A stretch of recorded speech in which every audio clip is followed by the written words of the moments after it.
गुरुर्विष्णु गुरुदेव महेश्वरा गुरु साक्षात् परम ब्रह्म तस्मै श्री गुरवे नमः।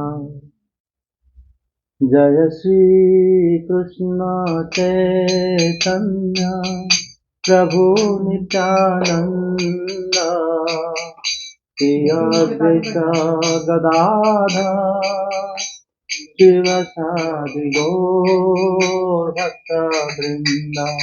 जय श्री कृष्ण चैतन्य प्रभु नित्यानंद श्री अद्वैत गदाधर शिवसादि गौर भक्तवृंद। हरे कृष्णा कृष्ण कृष्ण हरे हरे हरे राम राम राम हरे हरे। हरे कृष्णा कृष्ण कृष्ण हरे हरे हरे राम राम राम हरे हरे। हरे कृष्णा कृष्ण कृष्ण हरे हरे हरे राम राम राम हरे हरे। हरे कृष्णा कृष्ण कृष्ण हरे हरे हरे राम राम राम हरे हरे। हरे कृष्णा कृष्ण कृष्ण हरे हरे हरे राम राम राम हरे हरे। हरे कृष्णा कृष्ण कृष्ण हरे हरे हरे राम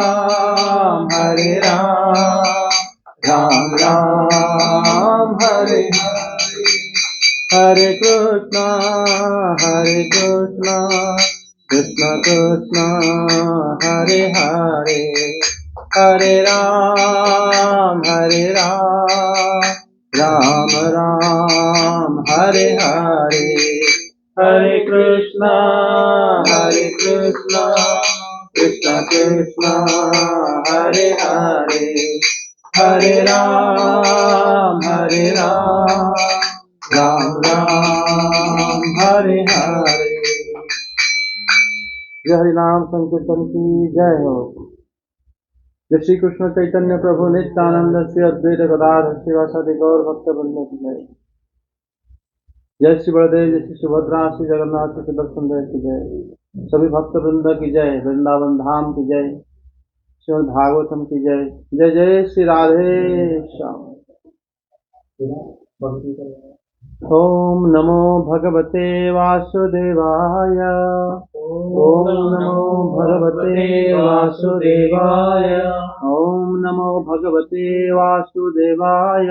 ओम नमो भगवते वासुदेवाय। ओम नमो भगवते वासुदेवाय। ओम नमो भगवते वासुदेवाय। श्रीमद् भगवद गीता पंचम अध्याय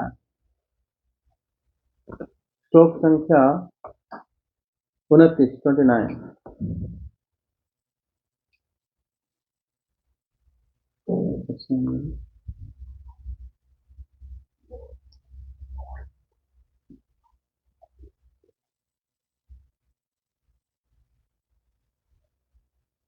लास्ट श्लोक है ये वाला अध्याय का, है ना। उसके जो पहले दो श्लोक आपने उन पर थे जब हम लोग पाठ कर रहे थे। आगे लास्ट है। इसमें क्या है भोक्तारं यज्ञ तपसां सर्वलोक महेश्वरं सुहृदं सर्वभूतानां ज्ञात्वा मां शान्तिमृच्छति। अनुवाद मुझे समस्त यज्ञों तथा तपस्याओं का परम भोक्ता, समस्त लोकों तथा देवताओं का परमेश्वर एवं समस्त जीवों का उपकारी एवं हितैषी जानकर मेरे भावनामृत से पूर्ण पुरुष भौतिक दुखों से शांति लाभ करता है। इसमें श्री भगवान देखो, पिछले जो अध्याय उसी दिन हम लोग पाठ कर रहे थे, श्री भगवान ये बता रहे थे कि किस प्रकार अपनी दृष्टि को, ध्यान योग बता रहे थे कि जो हम ध्यान करते हैं अपनी दृष्टि को नाक में रखकर, नाक के सामने रखकर, फिर हम नासिकाओं को, प्राण अपान वायु को, ऊर्ध्व गति को रोक कर, फिर हम क्या करना चाहिए, जितेंद्रिय होकर, जित मना होकर, जित बुद्धि होकर, फिर हम इच्छा भय क्रोध से मुक्त होकर हम लोग मोक्ष प्राप्ति करना चाहिए। इसका मतलब ये हुआ कि जब कोई नाक के सामने दृष्टि रख के बैठेगा तो अपने आप वो सोएगा नहीं। दूसरी बात, वो अपने दूसरे कार्य में जो उसका मन नहीं भटकेगा, खाना पीना रहना और जितना हम लोग काम करते हैं सबसे अपने आप निग्रह हो गया, हट गया काम, तो फिर वो क्या करेगा ना, फिर जब एक जगह में उसका मन लग जाएगा, फिर उसमें इंद्रिय अगर जय हो जाएगा, वो भी मुक्त हो जाएगा, क्योंकि उसका कर्म सब जगह से निवृत्त हो गया। श्री भगवान जब ऐसे बताए हैं ये अध्याय में, पहले द्वितीय अध्याय में भगवान भगवत गीता की सार बताए थे, आत्मा के बारे में बताए थे और परमात्मा के बारे में बताए थे। तृतीय अध्याय में कर्म के बारे में बताए थे कि हम कर्म तो करें लेकिन फल की आशा ना रखते हुए कर्म करेंगे, निष्काम कर्म करेंगे। निष्काम कर्म करने से हमें ज्ञान की प्राप्ति होता है, इसलिए हम निष्काम कर्म करना चाहिए। निष्काम कर्म करते करते फिर जैसे जैसे ज्ञान हमें प्राप्त होता है, उसके बाद उन्होंने, अर्जुन जी जब प्रश्न कर दिए भगवान को कि आप ये जो निष्काम कर्म हम लोग जो करते हैं, और भगवान ने जो बताया, मतलब जब भगवान ने बताया कि ये जो कर्म योग को मैंने सूर्य देव को बताया था पहले, तब फिर अर्जुन जी का प्रश्न आ गया कि सूर्य देव को आप कैसे बता सकते हैं। मतलब उन्होंने, अर्जुन जी का प्रश्न ये था कि अगर सूर्य भगवान जो है सृष्टि के आरंभ में है और आप तो अभी अभी जन्म हुए, आप उनको कैसे बताएं। मतलब जन्मांतर में भी भगवान को ज्ञान उनके पास रहता है, इसका कारण अर्जुन जानने के लिए चाहे। जो शरीर में भगवान अर्जुन जी के साथ हैं, वो शरीर का नाश हो जाता है या नाश नहीं होता है, क्योंकि शास्त्र में बताया जाता है जैसे हमारा शरीर खत्म हो जाता है, हमारा ज्ञान खत्म हो जाता है, हमें कुछ याद नहीं रहेगा। जिस घर में हम पैदा होंगे फिर हमारा ज्ञान उसी हिसाब से होता है। उनका प्रश्न ये था कि आप कैसे सूर्यदेव को बताए, इसका मतलब आपका ये जो रूप, ये जो चेहरा, ये क्या उस समय में भी था या अभी वो पैदा हुआ है, ये आपके पास इतना स्मरण शक्ति कैसे आया। इसका मतलब उन्होंने श्री कृष्ण की जन्म कैसे होता है, श्री कृष्ण किस प्रकार कार्य करते हैं, श्री कृष्ण अगर हमेशा रहते हैं फिर भी मेरे साथ भी रहते हैं तो उनका रहस्य क्या है, ये अर्जुन जी सारे प्रश्न उनको कर दिए थे। तभी श्री भगवान ने अपने जन्म के रहस्य चतुर्थ अध्याय में बताया दिए। उसके बाद पंचम अध्याय में जो अभी चल रहा है उसी में भगवान ज्ञान के बारे में बताया है। इस प्रकार कर्म को जब करते उसके बाद ध्यान के बारे में बताया है, लेकिन ये श्लोक में भगवान बताते हैं कि भोक्तारंग यज्ञ तपसा, कि मैं ही भोक्ता और सभी प्रकार की यज्ञ और तपस्या जो भी आप तुमने करा है, बस जो भी कोई करता है वो सब मैं ही उसके भोक्ता हूं और सारे लोक की महेश्वर हूं, और मैं सबके सुहृद हूं, सारे जीवों के सर्वभूता नाम ज्ञान का, जो मुझे ये बारे में जानता है वो शांति प्राप्त करता है। शांति मुक्त, इस जगह मतलब यहाँ पर शांति शब्द का अर्थ होता है मोक्ष प्राप्त हो जाता है। मतलब ज्ञानी जैसे सब प्रकार की, जैसे अभी हम लोग देखें कि जो ध्यान भगवान पिछले श्लोक में बताए थे, अगर कोई ध्यान भी करता है तो फिर ध्यान करके आगे वो क्या करेगा, ध्यान जब सारे वस्तु से मन हट जाता है तो धीरे धीरे वो भक्तों के संग उसको प्राप्त होता है, फिर वो शिव भगवान के तरफ आकृष्ट होकर भक्ति करने लगता है। शिव भगवान पहले जो कर्म के द्वारा हम जो भी कार्य करते हैं उसमें, मतलब कर्म के द्वारा हम जो कार्य करते हैं उसमें यज्ञ भी हो सकता है, उसमें हम लोग भजन साधन सब कुछ कार्य करते रहते हैं। वो सब प्रकार की जो कार्य करते हैं, जो ज्ञान होता है, जो ज्ञानी होता है वो क्या करता है, वो तपस्या करता है। वो मतलब सब कुछ जानकर इंद्र निग्रह करके ज्ञान के माध्यम से सोचता है संसार सब अस्थाई है। कर्मयोगी क्या करता है ना, सारे काम करता है, किसी भी काम में आसक्त नहीं होता है। जैसे अर्जुन जी थे, उन्होंने युद्ध करे, भगवान जब भगवत गीता सुनाए उसको, फिर भी वो किसी भी काम में आसक्त नहीं थे। उन्होंने युद्ध करे, युद्ध के मतलब किसी को मारना हो ना मारना हो, भगवान जिसे जिसे बताए वो करते हैं। तो ज्ञानी सर मतलब सबको नश्वर जान के करनी चाहिए। ज्ञानी जो है कर्म त्याग कर देता है, ठीक है। कर्मयोगी काम करते भगवान को प्राप्त करता है, ये काम छोड़ के भगवान को प्राप्त करता है ज्ञानी। हाँ, तो उसमें भगवान बताते हैं ज्ञानी के द्वारा भी कृत जो तपस्या आदि ज्ञानी करता है, और तपस्या का जो भोक्ता है वो मैं ही हूं, ठीक है। और उसमें बताया कर्मी और ज्ञानी और योगी, ये सबकी जो ईश्वर मैं ही हूं, क्योंकि 3-4 अध्याय हो गया है। पहले कर्म योग के बारे में बताया, फिर उसके बाद ज्ञान योग के बारे में बताया, फिर ध्यान के बारे में बताया, लेकिन वो बताया कि सब लोग की जो महेश्वर मैं ही हूं। उसके बाद उन्होंने बताया खाली महेश्वर नहीं हूं, मैं भी सबकी सुहृद हूं। इस जगह में बताते हैं श्री भगवान की सुहृदम सर्वभूताना। तुम काम कर रहे हो, जैसे तुम पढ़ाई कर रहे हो, वास्तव में हम लोग कर्मयोग पर पैदा होने के बाद से शुरू हो जाना चाहिए, ठीक है। पढ़ाई जो कर, जिसने लास्ट क्लास में बात कर रहे थे, अगर कोई पढ़ता भी है, जब वो या कोई जॉब करता है या कोई भी काम करता है, अगर कर्म, अगर वो कर्म योगी है, कर्म को अच्छे से करता है।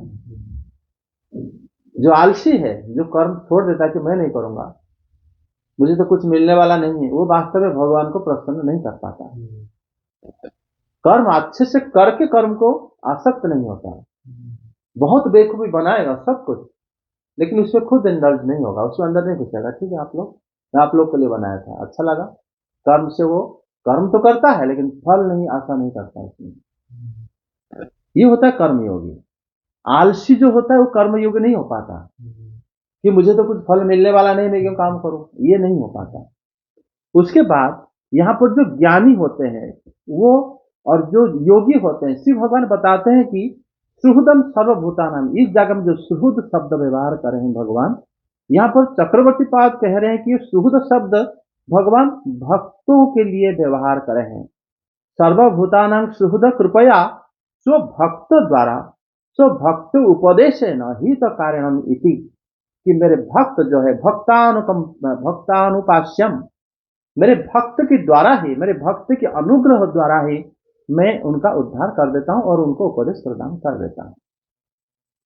अगर आप कर्म योगी हो, आप अगर मान लो कहीं मतलब शास्त्र अध्ययन करा नहीं, लेकिन फिर भी आप काम करते तो हो, सब काम करते हो, लेकिन आप आसक्त नहीं हो, निश्चित रूप से श्री भगवान आपको किसी न किसी भक्त के माध्यम से ज्ञान प्रदान कर ही देते हैं। वास्तव में ज्ञान धारण करने के लिए एक ही मात्र योग्यता, निष्काम कर्म योगी।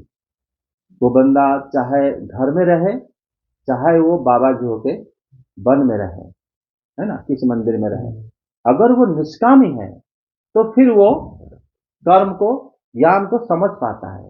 तो मतलब सर जो बंदा नाक को फोकस करके भी जो इंद्रिय स्थिर करेगा उसको बाद में भी ज्ञान मिल जाएगा, तो आप उसके बाद उसको भक्त मिलेंगे निश्चित रूप से। तभी तो श्री भगवान कहते कह रहे हैं कि सुहृदम सर्वभूतानाम, पहले तो बताया भोक्तारं यज्ञ तपसा सर्वलोकैक महेश्वरम, सुहृदम सर्वभूतानां, मैं सबके सुहृद हूं। किस बात के सुहृद हूं? सुहृद मतलब साथी, हमारे, हाँ, हमारे सबसे मतलब अच्छे फ्रेंड, जो हमारा अच्छा भलाई चाहते हैं। अगर भगवान किस बात की भलाई चाहते हैं, हम तो उनको देखे नहीं है। हम तो घर में काम करते हैं, भगवान को मैं आज तक देखा नहीं, मुझे कुछ कर नहीं है, लेकिन वो कह रहे हैं कि मैं तुम्हारा बंधु हूं। इसका मतलब अगर हम अच्छे से निष्काम कर्म करे होंगे, अच्छे से योग भी करे होंगे, अच्छे से ध्यान धारणा सब करे होंगे, तो जरूर भगवान अपना साथीपन जरूर निभाएंगे हमारे साथ। वो किसी ना किसी को भेजेंगे तुम्हारे पास, ताकि तुम्हारे साथ मैं जैसे सुहृद, मेरा भक्त भी तुम्हारा सुहृद होके तुम्हें बिना कारण के आके सब कुछ सारे सहायता कर देगा, क्योंकि तुम निष्काम कर्मयोगी हो और तुम ज्ञान को धारण करने के लिए योग्य हो। ध्यान जो देखो, सबरी माता जब जंगल में रहती थी, वो कहीं अध्ययन वगैरह वेद अध्ययन वगैरह नहीं करी थी, लेकिन वो गुरु की आज्ञा में निष्काम कर्म करते थे। कर्म तो सबको करना पड़ता है, लेकिन वो कर्म आसक्त नहीं थे, वो निष्काम कर्म। और उन्हीं के पास ही श्री भगवान आए, क्योंकि योग्य थे वो। मतलब रास्ता ऐसे था भगवान की अपने घर से, तो उनका आश्रम होते हुए था वो रास्ता फिर उनके घर अपने आप आ गए। तो भगवान जब आते हैं, जब निष्काम का ये जो सुहृद शब्द श्री कृष्ण ने बोले हैं कि मैं अपना बंधुपन, मैं अपनापन मैं निभाता हूं, लेकिन तुम क्या करना चाहिए, निष्काम रूप से कर्म करो। या ज्ञान भी, अगर तुम ज्ञान योग की साधक हो, तपस्या कर रहे हो, ये मत भूलो कि तपस्या हो या कर्म हो, या तो जो यहां पर बताए हैं कि योग हो, योग साधन, ये सब का वास्तव में मैं ही भोगता हूं और मैं ही उसका मतलब सबका सुहृद भी हूं। सुहृद शब्द को चक्रवर्ती बात मतलब यहां पर बता रहे हैं कि ये जो सुहृद श्री भगवान बोले हैं, इस सुहृद शब्द में वो अपनी भक्तों को अपनी कृपा भक्तों के माध्यम से उनको प्रदान कर ही देते हैं भगवान, किसी भी तरह। वन में जंगल के अंदर भी कोई बैठा है, तब भी भगवान उसके पास किसी ना किसी को भेजेंगे। अगर वो घर में भी बैठा है, किसी भी शहर में बैठा हो, उनके जरूर उसी रास्ते में होते हुए कोई ना कोई आएगा। मतलब वहां पर भगवान जरूर उनको इतना अपनापन दिखाते हैं, जो वास्तव में इस रास्ते में होते हैं उनको भगवान जरूर दिखाते हैं। और यहाँ पर बताते हैं कि एकमात्र भक्ति द्वारा ही मैं ग्रहणीय हूँ। भागवत में बताते हैं भक्त्याह मृत्याह ग्राह्य। एकादश स्कंद में भगवान बताते हैं कि भक्ति द्वारा ही मैं माने आप ग्राह्य हूं, मैं भक्ति के द्वारा ही, वास्तव में मैं भक्ति द्वारा ही ग्राह्य हूं, भक्त ही मुझे पाता है। तो यहाँ पर इस श्लोक में जो बता है कि भक्तारं यज्ञ तपसा सर्वलोकैक महेश्वरम सुहृदं सर्वभूतानां ज्ञात्वा माम शांति मुच्यते। यहाँ पर ज्ञानी और योगी ये लोग निष्काम कर्म द्वारा ही जीवात्मा और परमात्मा को ज्ञान लाभ कर लेते हैं और सभी मुक्त हो जाते हैं। यही अध्याय की तात्पर्य है। भक्ति विनोद ठाकुर इस श्लोक में टीका में बताते हैं, जो निष्काम कर्म योगी उसका भक्ति उदित हो जाता है उसका। यज्ञ और तपस्या के समय भी जो यज्ञ भी करता है, यज्ञ तो आजकल लोग नहीं करते, लेकिन यज्ञ का मतलब यज्ञ कर्म अगर हम देखेंगे, कर्म को ही यज्ञ इस प्रकार से कहा जाता है, भगवत गीता में आगे आएगा। और कुछ किसी भी प्रकार के कर्म अगर हम निष्काम तरीके से करते हैं, उसको भी आज कलयुग में तो संकीर्तन यज्ञों को यज्ञ कहा जाता है। जैसे हम लोग हरिनाम संकीर्तन कर रहे हैं, नाम के प्रभाव अनंत है, भगवान स्वयं अपनी नाम है, लेकिन तब भी जब हम लोग हरिनाम संकीर्तन अगर हम सही ढंग से भी करते हैं जब, और उसका फल तो हमेशा ही हमें मिलता है, अगर सही ढंग से करे भी ना करे भी, लेकिन फिर भी इस यज्ञ का भी प्रभाव रहता है, भक्तों को संग मिलता है और हम फिर तभी भी भक्ति में हम लोग आगे बढ़ते हैं।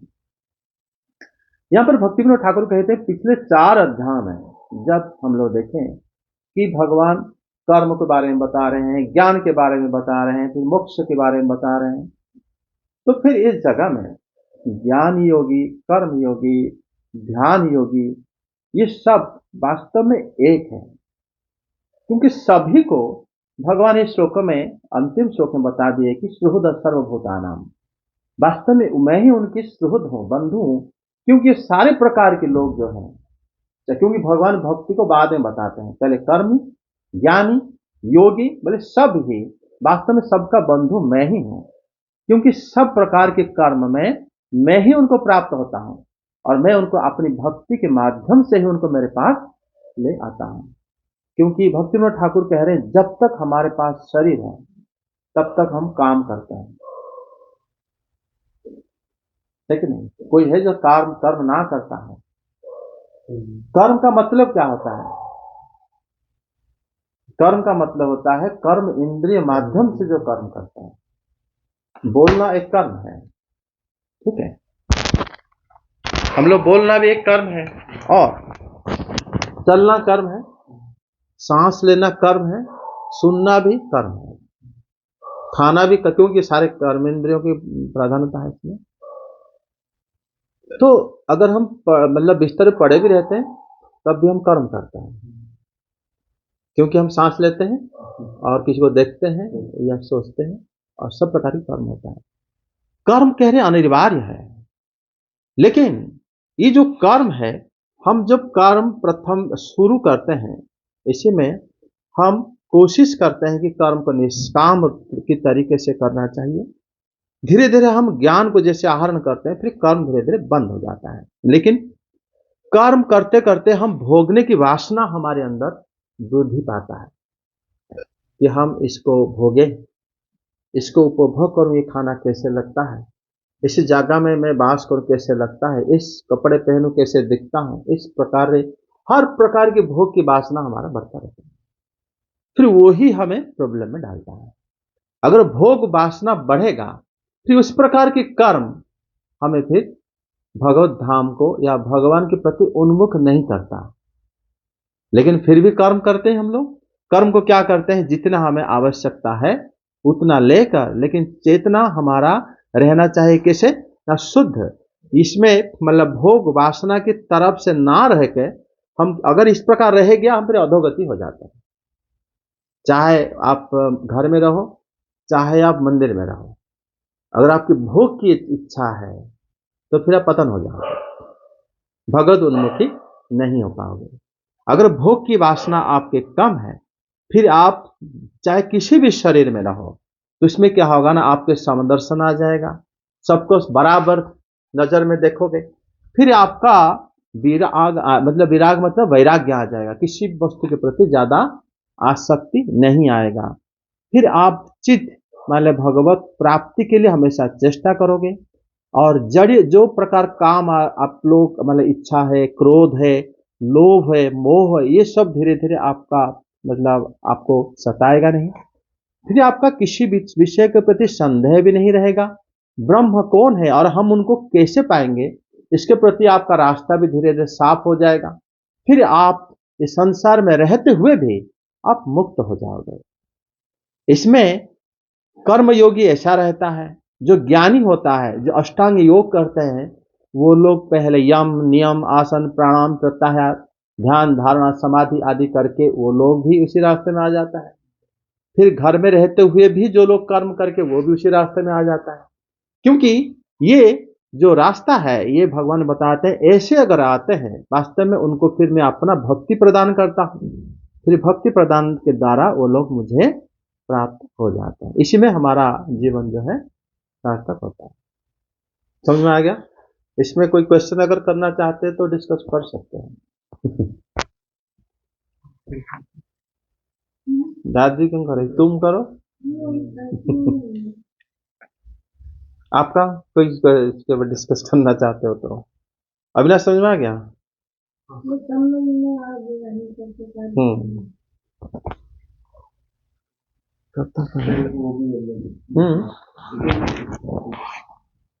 करता लगाऊंगा।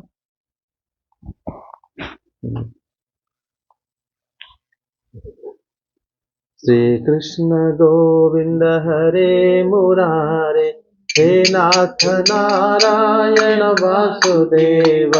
श्री कृष्ण गोविंद हरे मुरारे, हे नाथ नारायण वासुदेव।